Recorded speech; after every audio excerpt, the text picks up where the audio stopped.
Robert, welcome back. Latest Manchester United news. We'll be talking the midfield situation, the latest on Murillo and his link to United. We'll be talking about DeMarco, Bradley Barcola, Xerxes exit, Luis Enrique, Hoyland, Rashford and Barcelona, Mateus Fernandes, Tonali, and some other things as well, which we'll talk about as well. But the first thing we start off by talking about is Murillo. So he has been linked with a move to Manchester United. So this is what has been reported on Murillo. Again, he has been linked with a move to the club. So Manchester United are now targeting centre-backs for the summer due to persistent injuries. With Nottingham Forest, Murillo a standout option. He combines youth, Premier League know-how and a no-ego attitude, exactly what Ineos wants in big stage players without drama. Murillo isn't agitating for a transfer, but competition from Liverpool, Chelsea, Madrid could push a move, particularly if Forest face relegation. Centre-back wasn't a priority, focus was left-back and left wing and midfield, but Lisandro Martinez's calf issue and De Ligt's ongoing back problem have changed that. Listen, I definitely think United are in need of a centre-back. I think Maguire, we know, again, the limitations that he have. I think he's someone who can step in and do a decent job, but he does have his limitations. We know De Ligt and Martinez this season, we can't really rely on them too much. I think De Ligt, until he got that injury, was United's best player. And then Martinez, we know the qualities that he has. Now, if we look at Murillo, he's 23 years of age, is obviously currently playing in the Premier League at Forest, has a contract until 2029. He'd be someone I'd look at as the ideal replacement for Martinez. He has a very similar profile, he's aggressive, he's physical, and he's very good on the ball. And I think Ineos' strategy is to go out and get Premier League proven, especially in that centre-back position. It is quite a physical position and a hard position to get right. And I think going in for the Premier League is a great move to go for. And I think Murillo, who, listen, Forest probably will get relegated, he'll be one of those players that you want to snatch up. Obviously, centre-back is not a priority, but the injuries may force United to go out and get one. And I'd be all over the Murillo deal. 50, I think you'll get him for less than 50, potentially like £30 million for a player of that level. Quality is ridiculous. I think he has been one of Forest's better players. I think they do miss a lot when he's not in the team. And as I said, he's someone who I would look at replacing Martinez at Manchester United. 21 matches in the league, obviously not getting many goals and assists. Don't really care about that. I think his profile is fantastic, and the fact that he has no ego is good. He's a leader though, and yeah, he just only does his talking on the pitch. He's got a lot of quality, and I really would want him at Manchester United. I mean, he has a market value of 57 million. I don't think you'll get that for him, especially because Forest are to get relegated. But yeah, I mean, he's been on the rise. He plays a lot of 90 minutes for Forest whenever he's available. And yeah, I think he is a key player. He'd be someone I'd definitely look at replacing Harry Maguire or a Martinez or a De Ligt, or just even a centre-back that you want to bring into the football club. I think he does have a lot of assets and benefits of signing a player now. United may have to look at other centre-backs, whether that is Schlotterbeck, whether that's Bastoni, but I think Murillo is definitely up there as my favourite choice, and I talked about him yesterday. I think the Premier League experience is invaluable. I think his quality is great, and I think he would go in and hope he's one of the... I mean, the other question would be, if you do sign him, what happened with Aiden Heaven and Lenny Euro? I think that's something you definitely have to consider, because if you spend sort of 40-50 million on a 23-year-old centre-back, you do expect him to start. And again, listen, United were going to be in European competition, so there is going to be competition for places. But I think if you sell Martinez, bringing in Murillo, you have Heaven, you have Euro, you have Maguire, potentially De Ligt if he stays. I think that would be something that I definitely look at doing. I'm not saying that we're going to sell Martinez, but I think it's definitely an uncomfortable conversation, because on this day, Martinez for me is United's. He is our best centre back up there with De Ligt, and when he's not on the pitch, you miss him, and it's going to be a hard kind of presence to place. His leadership is something that's invaluable as well. But if you look at a football player, you need them to be available to play games. And Martinez, he's had quite a few injuries since being at the club, and they're recurring injuries, and that's why I'd look at selling him or potentially cashing in and going in and getting someone who's more younger, more experienced, like Murillo, for example, who can come in and do a very good job. I think it obviously make it easier the fact that they get relegated, but you will have a lot of competition from different clubs, and I think he's someone who defensively is fantastic. So yeah, Murillo for me would be someone I'd look at bringing in to replace Martinez. I think he's someone who does possess a lot of the traits that you would need, and the quality is definitely there, no doubt about that. So yeah, Murillo for me, centre back I'd consider signing for United. He's 23, he has a contract until 2029, but again, Forest going down will aid United in making that decision. The reason why they want to go out and get a centre back is because De Ligt and Martinez injuries keep persisting. I mean, we don't know when they're going to be back. De Ligt's been missing for I think 100 days from Manchester United, and Martinez, he's come back, he's got another injury, he missed the Everton game, and then he's been out since then. So yeah, we can't really rely on these sorts of players, and that's why I think United unexpectedly are in the market for a centre back. Now, the next player that Manchester United will be linked to is Matheus Fernandes from West Ham. Now, this is what is being reported first and foremost.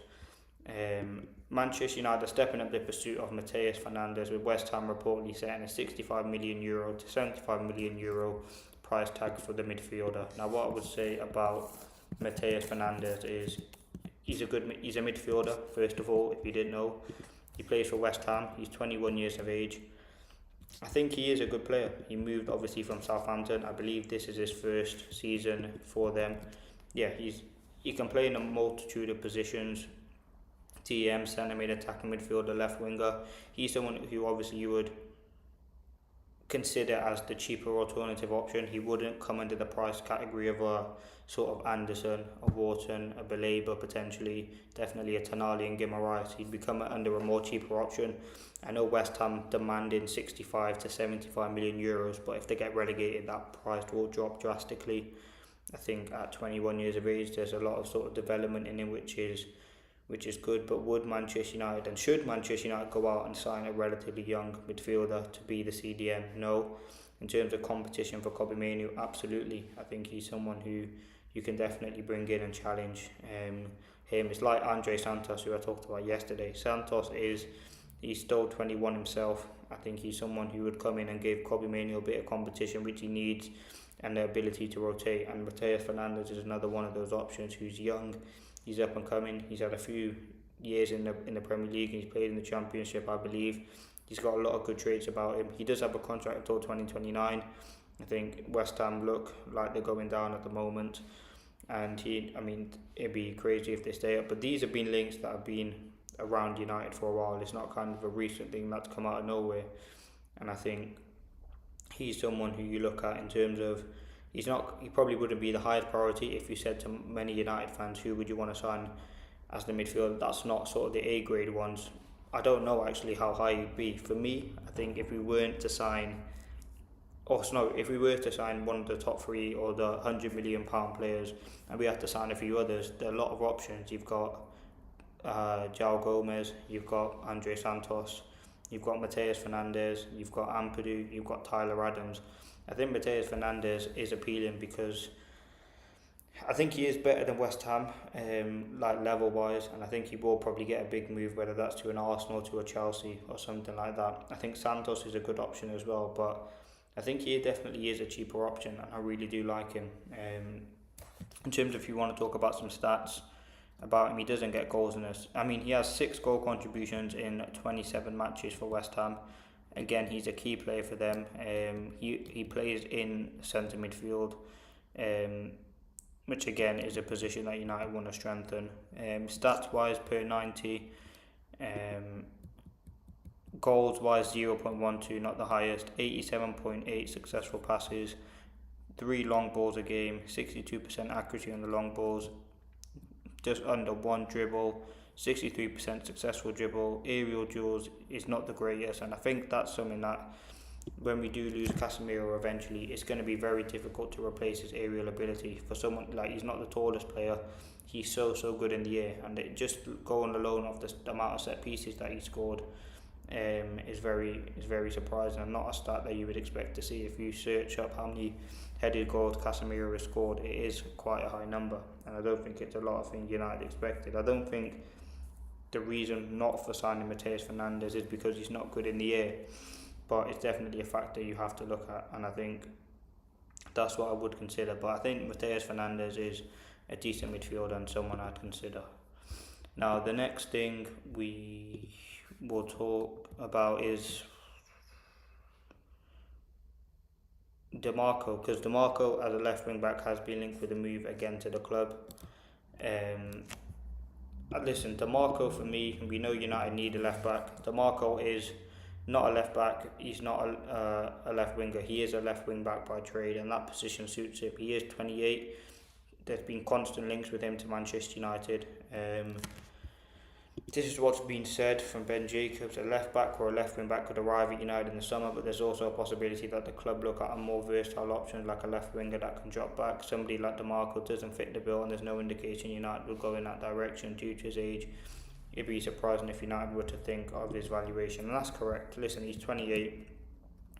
I think what United want is, I think we need a left back and we also need a left winger, and that's why they want to kind of merge two into one there. I think we need to get a left back and we need to get a left winger, two separate sort of things.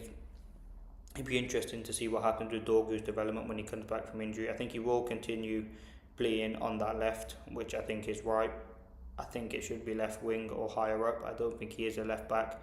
I think he struggled there, and I think going forward we've seen the best of Dorgu in the United shirt when he's been further forward. So I continue playing there. Could he be potentially the left winger solution for United? We don't know because we just haven't seen it. But listen, I think left back DeMarco, he's a decent player. Maybe 5 years ago you go out and get him, but not now. I think he's kind of on the decline as such, and he's not sort of the left back that we need. I think defensively he's not good enough. Again, Lewis Hall would be my ideal choice for a left back. I think his consistency, his quality, his ability in the final third is very, very good, and I think the left back that we need has to be balanced. I think with DeMarco he's too attacking and maybe does lack that quality defensively. So yeah, that's that. Now the next thing, Joshua Zirkzee. Joshua Zirkzee is eyeing a summer exit from Manchester United. Now listen, on Joshua Zirkzee, I think he's a squad player at best. He's not a starting player in this United team. I mean, it's kind of very difficult to put a kind of position on him because he's not the kind of a player who you would want as your central number 9. But you have Bruno in the number 10. So when Zirkzee does play, he's getting cameos or he's getting sort of just, sporadic minutes. And if United are in Europe next season, would he be a player I want to have around? Probably. I think focusing on the attack right now is not kind of a priority. If Zirkzee does want to go, there was talks about him in January going on loan so he can get into the World Cup squad for Netherlands. I don't think he'll be able to do that this season now because United have about 9 or 10 games left. I don't think he will start any of them. United do have a lot of attackers. I think if he is to move, I think he'd probably go back to Italy and do a good job. But I think there is a place for Zirkzee in this squad. There's no doubt in his football ability. I think he is a good enough football player. I don't think anyone can hide that. Apparently for the camaraderie, it's very good to have around as well. But if we're looking at consistency and we're looking at quality, has he delivered enough in the United shirt? Probably not for the price tag. I mean, there was a lot of hype around him when he signed in the summer. He looked like a very good signing. Technically, as I said, there's no problem there. But just does he fit into this United team with Sesko? I mean, there was that period when Højlund was at United and Zirkzee was the main striker because Højlund's form was so poor. Now with the addition of Sesko and Burmo, Cunha, who can all play in that number 9 position, the minutes for Zirkzee have been limited. Now as I said, if we are in Europe next season, and obviously there's a lot of Premier League games, I think Zirkzee would get more minutes. Is he willing to stay around for that? We don't know. But listen, I think Zirkzee for me, he is a very good player and he's someone who on the ball is, he's fantastic, and I think the ability can't be denied. Would I sell him? Right now, if someone come in with an offer of maybe 25-30 million, I consider selling him. I think it's a decent bit of money for him. You can reinvest it. It opens up a position for someone like Shea Lacey or someone else to come through, which is important as well, and I think that's something that you need. And you get wages off the book, but again, it's a difficult one. I think if he does leave, I think United should look at it, but I wouldn't kind of hate it if he stays at the club. On Enrique, so this is what's been reported from MEN. So Enrique speaks excellent English and wants to work in the Premier League one day, but he also wants to be there with the right project. And whether United can convince him taking over at Old Trafford ticks that box is another question. For now, Carrick remains the favourite, and I think that is about right. But yet, there's plenty of time left this season, and I wouldn't rule out Enrique yet. Now, there was reports a while ago talking about how Enrique wouldn't want to sign a new deal with PSG. I think Enrique is a top level manager. We know that his experience is top. He's won multiple Champions Leagues, La Liga, French leagues. He's one of the best managers in Europe at the moment, and the football that he plays is fantastic. Again, he has a dream to manage in the Premier League. Again, if you asked a lot of people who would you want, Enrique would be up there because of his pedigree, what he's done with PSG recently, and I think he would be able to adapt to the Premier League. That would be the only concern for probably a lot of people. Would he be able to do that, and is he too much of a tactical manager to be at Manchester United? And seeing post goals, and people say that United need sort of more of a man manager than anything else, not someone who's overly heavily on the coaching. And I think Enrique, if you get the balance there, he'd be a good manager. I mean, I'll take him. I think he's a fantastic manager, and we've seen what he's done at PSG. The brand of football that he plays, his high press and his energy. It's a 4-3-3 system. Yes, he does have one of the best squads in the world, but his coaching is fantastic. And it's like, you look at the way in which most of the times in Europe we watched him play, we watched PSG play in the Champions League final, semi-final, the way they bust teams, it was fantastic. And I think he is one of the best managers. Is he going to join United? It depends on the project. I mean, and is he going to leave PSG depending on where they finish the season and how far they get into the Champions League? So it depends on Enrique really. I think he is a good manager. I think if United were to get him, I would be over the moon, and I think he would be someone who'd be able to take United to that next level. He would obviously need significant backing, and I'm sure United would be willing to do that. I mean, they invested heavily into Ruben Amorim, and a lot of other managers, so that wouldn't be surprising there if they were to back him. But they have to get it right with this next manager, and there's a lot of pressure on the board at United to bring in the right guy, because if they keep Carrick and he doesn't do a good job, there'd be a lot of reasons and a lot of pressure on them saying, why did they keep Carrick? If the other happens, you bring in an Enrique, for example, and he doesn't do the best straight away, there'd be pressure on him straight away. So they do find themselves in a difficult position either way.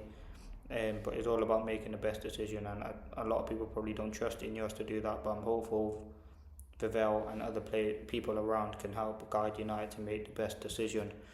Now, on Rasmus Højlund, this is what's being said. Napoli could potentially look at what Chelsea did with Sancho and try to engineer away at that deal, but that's unlikely. He has 13 goals in 35 games, which is a solid return. Someone still young, and his game looks suited to the Serie A. I can see the point about wanting to see him in this system. I think every striker who was doomed to fail in Amorim's system at Old Trafford, Højlund and Sesko struggled to play that role, and I don't think Chido will be any favourites, but the chance of Højlund getting another chance are very slim.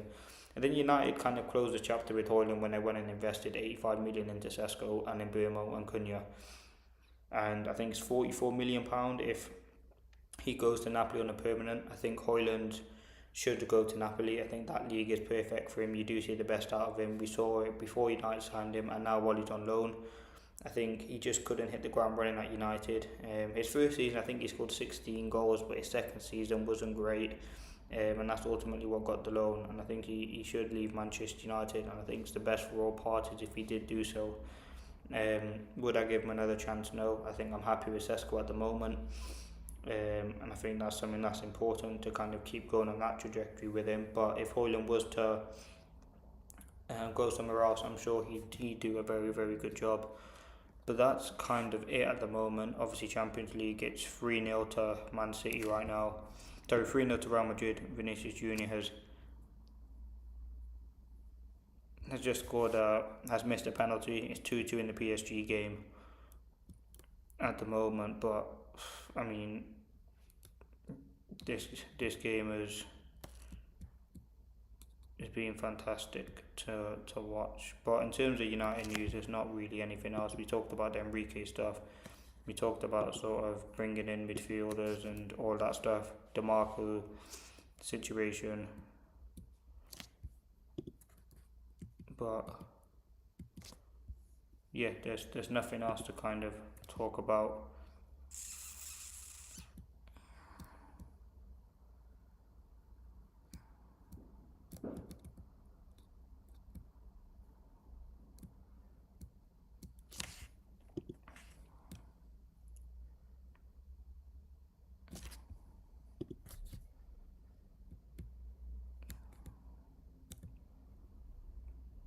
Apparently Manchester United are interested in Napoli midfielder, but that's really about it